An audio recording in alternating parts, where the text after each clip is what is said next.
Hello, well, this is the fourth of our lockdown assemblies. I hope you're all well. Everybody at school sends you their very best wishes.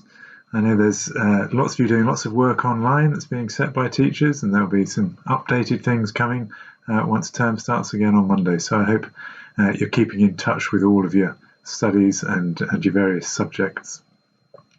So the other thing I really hope you're doing is I hope you're making the most of your hour a day exercise. You're getting out for a walk or a bike ride or a run or whatever it is you like to do. And where I live, I'm very lucky. We've got a lane that takes us out into the countryside where we tend to start off our daily walks. And there's a few things that have come to mind as we've done it that I thought I'd share with you today. So in common with many assemblies, there's a little bit of poetry, there's some music, there's some other thoughts along the way as well. So there's a really nice patch on the lane that we tend to walk out, where on each side of the road there's a couple of arable fields, and on the beautiful warm spring evenings that we've been enjoying, the air's been absolutely full of the sound of a skylark, and it's a really quite remarkable bird and a remarkable sound, incredibly joyful and vivid and really unmistakable. I always enjoy trying to see if I can spot them up in the sky. They're surprisingly difficult to see, although you can always hear them. And I thought I'd share with you a couple of things. There's a clip at the end of this that we'll put a link up to. There's a lovely piece of classical music by Vaughan Williams called Lark Ascending, which is a beautiful piece of English classical music. And there's a very famous poem by Percy Bysshe Shelley. It's quite a long poem, so I'm just going to read you four of the verses, the first three and the last verse. It's got a particularly famous phrase which became the title for a well-known play as well. Hail to thee, blithe spirit, bird thou never wert, that from heaven or near it pourest thy full heart in profuse strains of unpremeditated art. Higher still and higher from the earth thou springest, like a cloud of fire the blue deep thou wingest, and singing still dost soar, and soaring ever singest. In the golden lightning of the sunken sun, o'er which the clouds are brightening, thou dost float and run, like an unbodied joy whose race is just begun. Teach me half thy gladness, that thy brain must know, such harmonious madness from my lips would flow. The world should listen then, as I am listening now. As I say, it's a much longer poem, so do look it up, I think. And one of the other things that, before we get to that field and after it, that I've been enjoying is the hedgerows. And they're all coming into leaf now. Obviously, there's a few bluebells around the bottom, primroses and cowslips, various wildflowers just beginning to come into flower, but it's the leaves on the hedges themselves that are interesting, because you can work out how old a hedgerow is by counting the number of species. Again, there's a link which we'll put up on here that you can look it up, and there's a way of counting the number of trees and shrubs that are in the hedgerow, which you can see by the different leaves over a certain distance, and it gives you an estimate of how old the hedgerow is. Many of the hedgerows in Wiltshire, of course, are very old. They're, the ones that I'm walking past are 600, 700, 800 years old.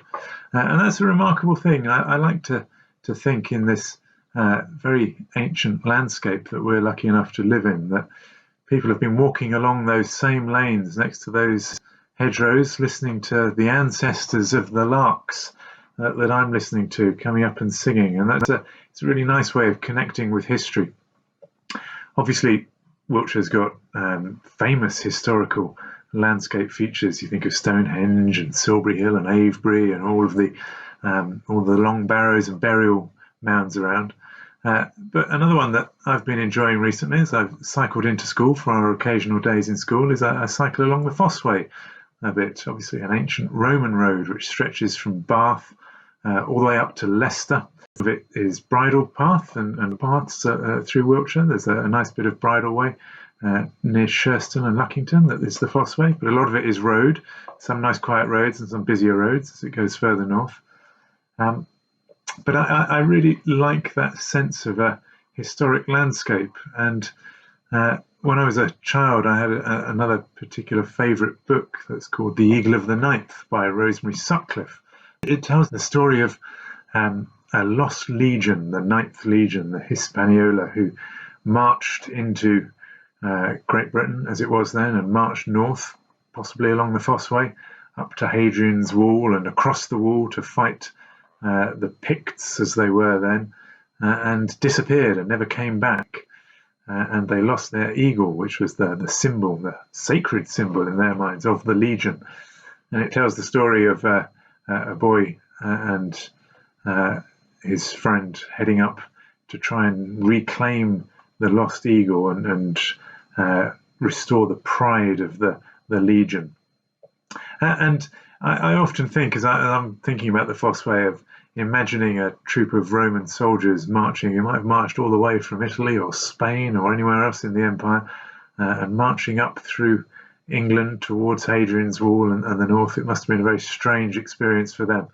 And who knows, maybe they were able to listen to the ancestors of the Skylarks that we're able to listen to. And that's a really nice way of thinking about how important our landscape is in terms of understanding our history, how important looking after our wildlife and our hedgerows and woodlands are, and the continuity that we enjoy in our landscape. I've also put some links on here. Well, I say I've done it. I'm very grateful to Mr. Rees, who's been putting together and editing these video assemblies and posting them on the website. There's a couple of really good online guides. You can download an app to help you identify trees, and there's some very good online guides to all the different plants, and you can buy books, obviously, that give you all the wildlife identification keys. But it's a nice thing to do at this time of year. I've been looking at all the different butterflies as well on the walk, and we're very fortunate with quieter roads and less pollution. Maybe this is a good opportunity to enjoy our beautiful natural environment when we're out for our hourly walk. So once again, I hope you're all well. I look forward to speaking to you again next week. Do keep up your exercise, enjoy when the weather's nice, the sunshine, and getting out, and stay safe and well, and all the staff at Malmesbury School send you our very best wishes.